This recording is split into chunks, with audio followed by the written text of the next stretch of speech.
दोस्तों, भारतीय नर्स निमिषा प्रिया पर यह वीडियो करने से पहले मैं थोड़ा भावुक हूँ। शायद ये विश्लेषण करते समय मेरी आंखें नम हो जाएं। इसके पीछे कारण है कि भारत से लगभग 3300 किलोमीटर दूर अरब सागर को पार करने के बाद यमन देश में कल निमिषा प्रिया को सजा दे दी जाएगी और उसके बाद निमिषा प्रिया इस दुनिया में नहीं रहेंगी। इसका कारण है यमन में शरिया कानून। आज इसी निमिषा प्रिया केस को लेकर के सुप्रीम कोर्ट में, भारत के सुप्रीम कोर्ट में सुनवाई हुई है। आज मैं उसका विश्लेषण करूंगा कि आज भारत की सुप्रीम कोर्ट ने क्या कहा है, क्या है पूरा निमिषा प्रिया केस का मामला, जिस मामले में भारत का प्रधानमंत्री कार्यालय, जिस मामले में भारत का विदेश मंत्रालय और भारत का सुप्रीम कोर्ट भी इंटरफेयर कर रहा है। उसके बावजूद यमन में निमिषा प्रिया की सजा नहीं रुक रही है। आज मैं इस मामले को पूर्ण तरीके से आपको बताऊंगा। हालांकि इस निमिषा प्रिया केस पर मैंने इससे पहले भी 2 विश्लेषण वाले वीडियो किए हैं।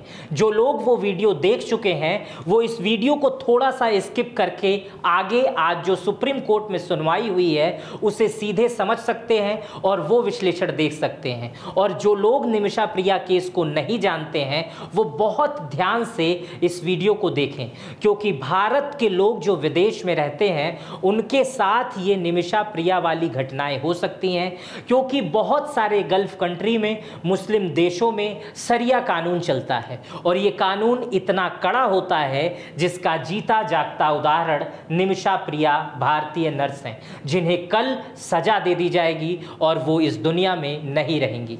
तो दोस्तों, देर ना करते हुए आपको बताता हूं कि आखिर निमिषा प्रिया केस क्या है। दोस्तों, ये है निमिषा प्रिया और निमिषा प्रिया एक भारतीय नर्स है। बचपन से ही निमिषा प्रिया जो है वो नर्स बनना चाहती थी और वो नर्स बन भी गई। निमिषा प्रिया केरल के पक्कड़ जिले की रहने वाली हैं और नर्स बनने के बाद निमिषा प्रिया जो है वो शादी कर ली। शादी होती है उनकी टॉनी थॉमस से। एक एक नाम बहुत ध्यान से याद रखिएगा। शादी इन लोगों की बहुत अच्छी चल रही थी। निमिषा प्रिया अपनी आय को और बढ़ाना चाहती थी, इसलिए निमिषा प्रिया को यमन से एक ऑफर आया। जगह जगह वो जितने भी फॉर्म निकल रहे थे नर्स के वो डाल रही थी, विदेशों में भी डाल रही थी। यही प्रक्रिया उन्होंने यमन में भी की और यमन से निमिषा प्रिया को ऑफर आ गया कि आप यमन में आकर नौकरी कर सकती हैं। निमिषा प्रिया उस समय केरल में मिल रही नर्स की तनख्वाह को देखा और यमन में मिल रही नर्स की तनख्वाह को देखा। दोनों में बड़ा अंतर था। निमिषा प्रिया को लगा कि यमन में ज्यादा तनख्वाह मिल रही है, इसलिए उन्हें यमन जाना ज्यादा ठीक लगा। निमिषा प्रिया उस समय यमन निकल जाती हैं, लेकिन उसी समय उनके पति जो टोनी थॉमस रहते हैं वो कहते हैं कि निमिषा, अभी हमारी नई शादी हुई है, मैं भी तुम्हारे साथ चलता हूं और वहीं पर हम रहेंगे और मैं भी जो हूं, तुम्हारी तो नौकरी लग गई है, मैं भी यमन में कोई काम देख लूंगा और मैं भी काम करने लगूंगा और हमारी जिंदगी बहुत बेहतर होगी। यमन में निमिषा जो है 2008 में चली जाती हैं, उनकी नौकरी भी लग जाती है, बहुत खुशहाल जिंदगी चलने लगती है। लेकिन धीरे धीरे यमन में जो है वो गृहयुद्ध की स्थिति शुरू हो जाती है और जो निमिषा के पति रहते हैं उनका जो छोटा मोटा काम लगा था वो भी बंद हो जाता है। धीरे धीरे आर्थिक बोझ यमन में बढ़ने लगता है। तब निमिषा के पति फैसला लेते हैं कि वो अपने बेटे के साथ, उस समय उनका एक पुत्र भी हो जाता है, वो अपने बेटे के साथ भारत वापस आ जाते हैं, आ जाने का निर्णय लेते हैं। निमिषा कहती है कि ऐसा है कि आप चले जाइए, कुछ दिन में मैं भी यहां से इस्तीफा देकर और सब कुछ पैक करके मैं भी भारत वापस आ जाऊंगी। और उस समय यमन में जो है वो गृह युद्ध की स्थिति चलती है। निमिषा के पति 2014 में वापस आ जाते हैं, लेकिन उसके बाद से यमन में गृह युद्ध होता है, गृह युद्ध की स्थिति छिड़ जाती है, लेकिन सब कुछ ठीक नहीं होता है। इस मामले में दूसरा टर्निंग पॉइंट आ जाता है। निमिषा जहां काम करती थी वहीं पर हन्नान भी काम करता था। नाम एक एक याद रखिएगा, हन्नान भी काम करता था। हन्नान जो था वो निमिषा का दोस्त था। वो कहता है कि निमिषा, जहां तुम काम कर रही हो वहां तुम बहुत अच्छी नर्स हो चुकी हो और यहां पर उस मुकाबले तुम्हें पैसे कम मिल रहे हैं। अगर हम दोनों लोग मिलकर के एक अच्छा सा क्लिनिक खोलते हैं, एक अच्छा सा अस्पताल खोलते हैं, तो तुम यहाँ पर और पैसे कमा पाओगी। और यमन में चूंकि जो स्वास्थ्य व्यवस्था है वो बहुत ठीक नहीं है, यमन में अभी भी हकीम वैद्य ये वाली चीज़ें चल रही हैं। यमन में अगर किसी को गंभीर बीमारी हो जाती है तो वो दूसरे देशों का रुख करता है, क्योंकि यमन में मेडिकल सुविधाएं बहुत खराब है। लेकिन उस स्थिति में जब निमिषा वहाँ गई थी तो वहाँ पर उसने बहुत सारी चीज़ों को ठीक किया था। और उसके बाद से यमन में निमिषा का जो दोस्त रहता है हन्नान, वो कहता है कि एक साझेदारी में हम अस्पताल खोलते हैं। उसका दोस्त हन्नान बहुत अच्छा था। तब निमिषा अपने पति से बात करती है कि हन्नान जो कह रहा है मेरा दोस्त, वो कह रहा है यहाँ नौकरी छोड़ दो और एक अस्पताल मिलकर खोलते हैं, और उस अस्पताल को खोलने के बाद तुम्हारी स्थिति ऐसी हो जाएगी कि तुम अपने पति बच्चों को वापस बुला लोगी, वो भी उसी में कुछ काम कर लेंगे और व्यवस्थाएं बहुत ठीक हो जाएंगी। निमिषा को, उसके पति को ये बातें बहुत अच्छी लगती है कि एक 50-50% की साझेदारी में एक नर्सिंग होम खोलने की बात होती है। लेकिन एक समस्या आ जाती है, यमन के कानून के अनुसार यमन का नागरिक जो है वही वहाँ पर कुछ खोल सकता है, बाकी लोग साझेदारी कर सकते हैं। इसी बीच जो दूसरा टर्निंग पॉइंट इस मामले में आता है, निमिषा का जो दोस्त रहता है हन्नान, वो निमिषा को सलाह देता है कि ऐसा है कि 50-50% की साझेदारी तो तभी हो पाएगी जब तुम यहाँ की नागरिक हो, और यहाँ की नागरिक तुम तब बनोगी जब तुम यहाँ के किसी व्यक्ति से शादी कर लो, भले ही वो शादी कागज पे ही हो। तब निमिषा इस मामले को लेकर थोड़ा हिचकिचाती है, कहती है नहीं यार, अब मेरी तो शादी हो चुकी है, बच्चे हैं, अब ये कैसे मैं कर सकती हूँ। तब वो अपने पति से बात करती है। उसका पति जो टोनी थॉमस रहता है वो हन्नान से भी बात करता है, निमिषा से भी बात करता है, और एक आइडिया निकालता है इस बीच में, और कहता है कि मेरा एक दोस्त है, उसका नाम है तलाल अब्दो महदी, वो बहुत अच्छा व्यक्ति है और वो तुमको भी जानता है, हन्नान को भी जानता है, वो एक बेहतरीन व्यक्ति है, तुम उसके साथ कागज पे शादी कर लो, कागज पे शादी कर लो, सारी चीज़ें व्यवस्थित हो जाएंगी और वहाँ कागज पे चीज़ें बनी रहेंगी और तुम्हारा नर्सिंग होम भी चलता रहेगा। तलाल अब्दो मेहदी से जो निमिषा का पति रहता है वो बात करता है, और उस समय तलाल अब्दो मेहदी तैयार भी हो जाता है, कहता है ठीक है हम ये कर लेंगे, लेकिन इस मामले में हम जो है कुछ पैसे भी लेंगे, हिस्सेदारी भी लेंगे और तुम्हारी पत्नी का पासपोर्ट भी रख लेंगे। तो उस समय उन लोगों को लगता है कि भाई ये हिस्सेदारी तो ठीक है, ये पासपोर्ट वाली बात जो कर रहा है ये सब मजाक है, और रख भी ले तो क्या कर लेगा, इतना अच्छा दोस्त है, इतने वर्षों से संबंध है। निमिषा का जो पति रहता है जब व्यापार करता है तो उसी के साथ करता रहता है, तो ये सारी व्यवस्थाएं बड़ी अच्छी चलती रहती हैं। तो इसी तरह सब कुछ ठीक चलने लगता है। कागज पे निमिषा की शादी तलाल अब्दो मेहदी से हो जाती है और 50-50% पर एक नर्सिंग होम भी खुल जाता है। सब कुछ बहुत अच्छा चलने लगता है। लेकिन इस मामले में आता है तीसरा टर्निंग पॉइंट। ये टर्निंग पॉइंट सुनकर आप हैरान हो जाएंगे। जो तलाल अब्दो मेहदी निमिषा से शादी किया रहता है सिर्फ कागज पर, अब वो लालची हो चुका रहता है। कहता है कि अब जो हिस्सा 50-50% का आप लोगों का था, उसके अलावा हमें और बड़ी साझेदारी चाहिए, मुझे और हिस्सा चाहिए। और वो तलाल अब्दो मेहदी जो निमिषा पर कागज का पति था, अब वो उस पर और दबाव बनाने लगता है, नैतिक अनैतिक पत्नी वाला व्यवहार करने के लिए कहता है। जगह जगह जाकर निमिषा के बारे में उल्टी सीधी बातें करता है और कहता है कि वो तो मेरी पत्नी है, वो कभी भारत नहीं जाएगी, देखो उसका पासपोर्ट मेरे पास है। इस तरह की बातें करने लगता है तलाल अब्दो मेहदी।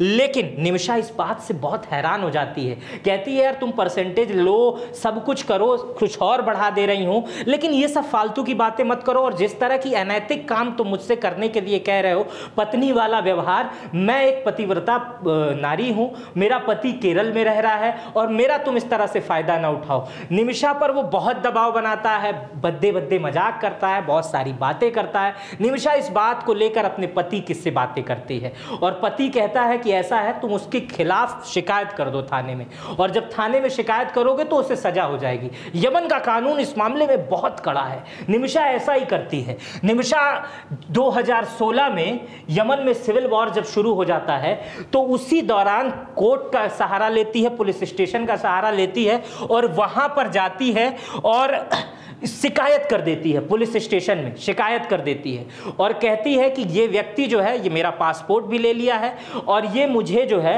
परेशान कर रहा है और इस तरह की चीज़ें कर रहा है। पुलिस जो है इस मामले को बहुत ध्यान से देखती है और निमिषा के कागज पर पति, जो कागज पर तलाल अब्दो मेहदी कागज पर पति है, उसको सजा दे देती है और 1 साल के लिए कारावास कर देती है। अब जरा गंभीरता देखिए यमन की जो कोर्ट है उसकी, कि एक भारतीय नागरिक यमन के नागरिक पर कहता उंगली उठाता है और यमन की अदालत उसे सजा सुना देती है। बहुत कड़ा कानून है।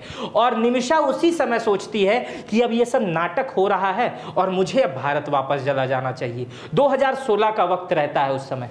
2016 के वक्त भारत ने ये मना कर दिया था कि कोई भी विदेशी नागरिक यमन नहीं जाए और जो यमन है वो वापस आ जाए, यमन में जो भारतीय है वो वापस आ जाए। भारतीयों को यमन से निकाला जा रहा था। लेकिन निमिषा के साथ एक बुरी स्थिति ये थी कि जो उसका पासपोर्ट था वो तलाल अब्दो मेहदी के पास था और उस समय तलाल अब्दो मेहदी जेल में बंद था, उससे वो पासपोर्ट ले भी नहीं सकती थी।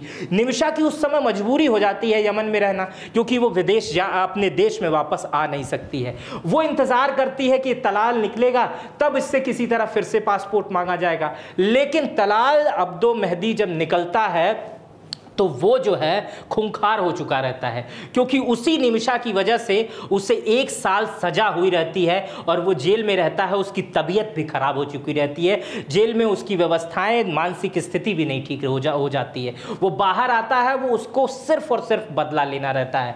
अब वो एक कह देता है कि मैं उसे कभी पासपोर्ट नहीं दूंगा, क्योंकि वो सजा काट के आया रहता है। उसके बाद 2017 में जब वो छूट कर आता है तो पूरा मूड बना लेता है कि अब निमिषा को नहीं छोड़ना है, उसको पासपोर्ट नहीं देना है। निमिषा का पासपोर्ट वापस नहीं करता है और उसके बाद से आता है चौथा टर्निंग पॉइंट। ये टर्निंग पॉइंट सुनेंगे तो अब असली कहानी आपको समझ में आएगी, होश उड़ जाएगा। होता क्या है कि जो निमिषा का दोस्त हन्नान रहता है वो निमिषा को ये सलाह देता है कि सुनो निमिषा, तुम तो नर्स हो और इस समय तलाल अब्दो मेहदी घर पे उसकी तबीयत खराब है, जेल से छूट के आया है, उसे रोज इंजेक्शन लग रहे हैं, रोज दवाइयां दी जा रही हैं। तुम ऐसा है उसे इंजेक्शन एक लगा दो जिसमें बेहोशी का इंजेक्शन हो, और जब तुम बेहोशी का इंजेक्शन लगाओगी तो उसके घर में देखभाल करने के लिए तो कोई रहता नहीं है। उस स्थिति में हम जो पासपोर्ट तुम्हारा उसके घर में है उस दराज में हम लोग निकाल के रफू चक्कर हो जाएंगे।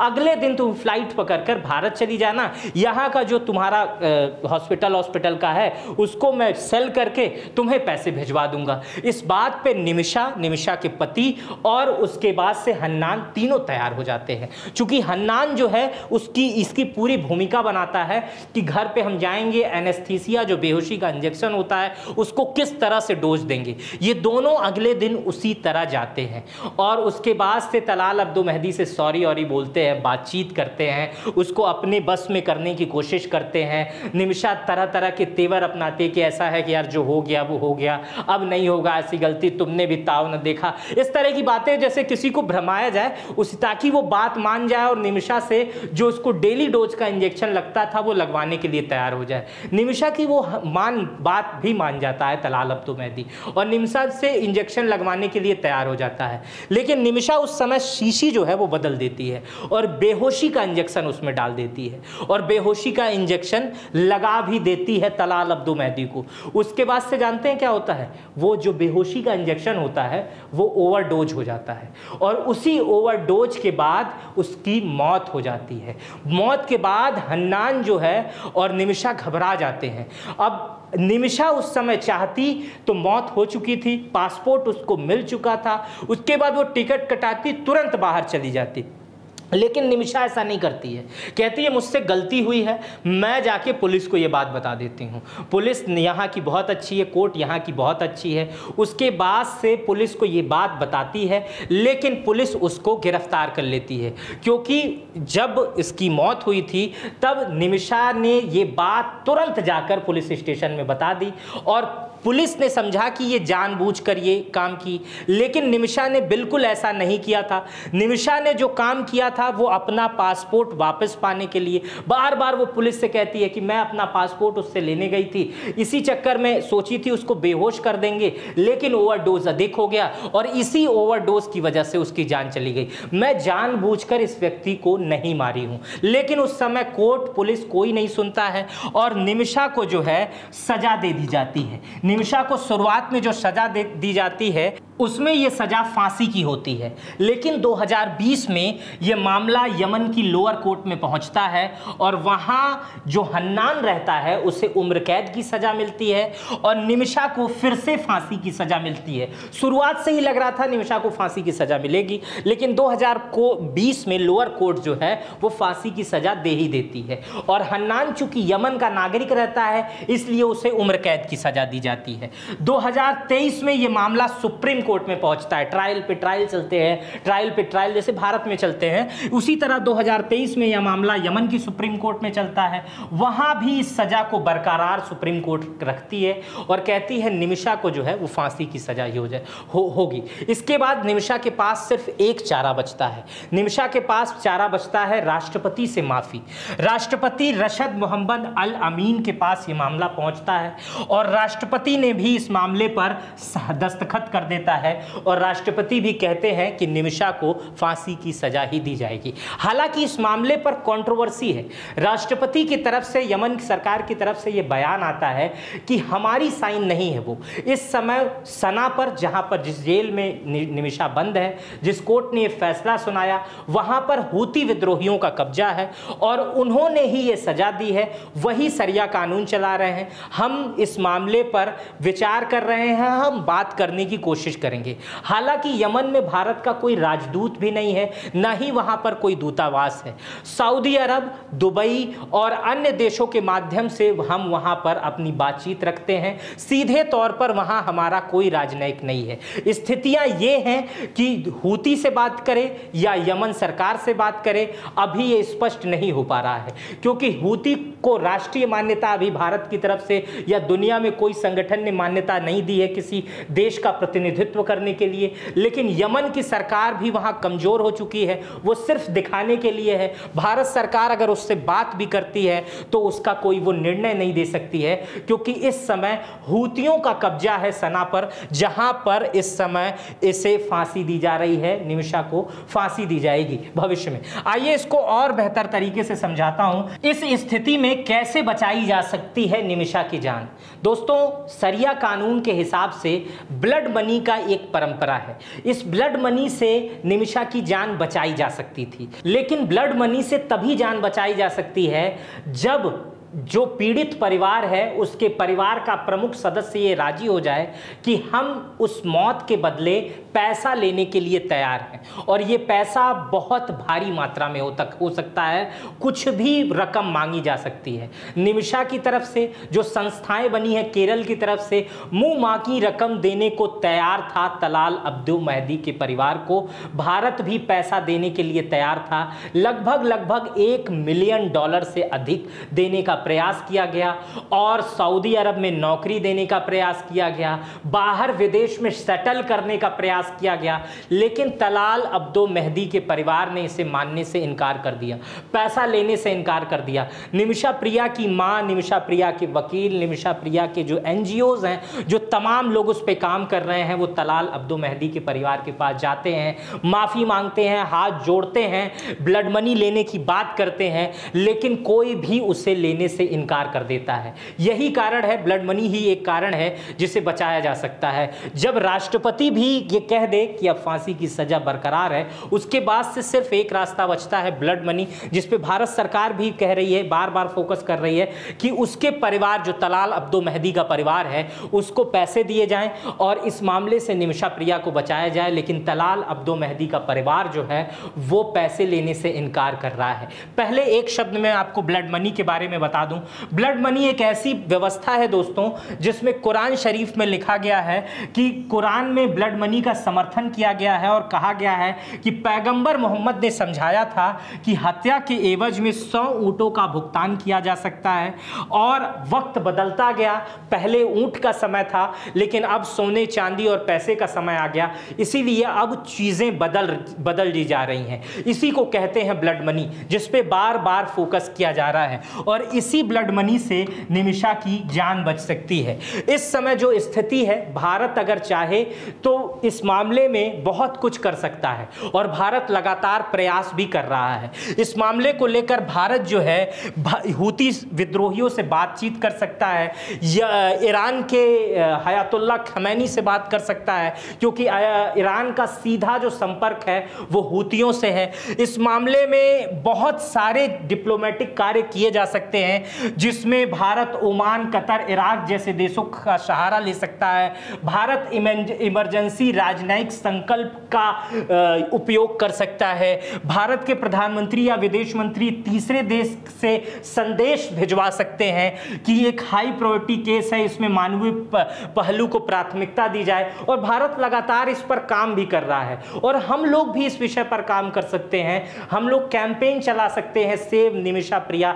इंटरनेशनल लेवल पर जब हूती संगठनों पर भी ये दबाव पड़ेगा, यमन पर और दबाव पड़ेगा, तो शायद हमारी निमिषा को छोड़ा जा सके, उसकी सजा माफ की जा सके या उसके जो सजा है उसको और अन्य तरीकों पे बदला जा सके। दोस्तों, इस तरह के कई उदाहरण आते हैं जिसमें लोगों का दबाव बना, सरकार का दबाव बना, तो बहुत सारे फैसले बदले गए। उदाहरण नंबर 1 मैं आपको बता दूं, 2018 का है।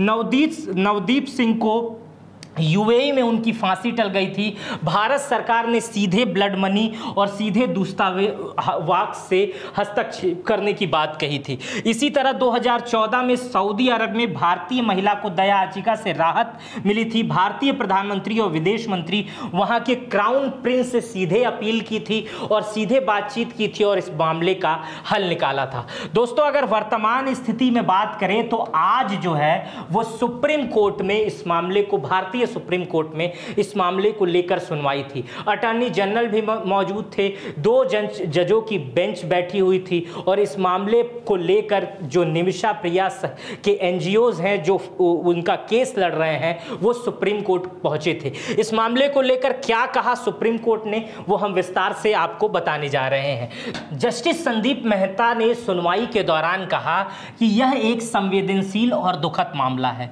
उन्होंने स्वीकार किया यह एक भारतीय नागरिक की जान संकट में है और अदालत इस पर पूरी तरह से सहानुभूति रखती है। कोर्ट ने कहा हम किसी विदेशी सरकार को आदेश नहीं दे सकते।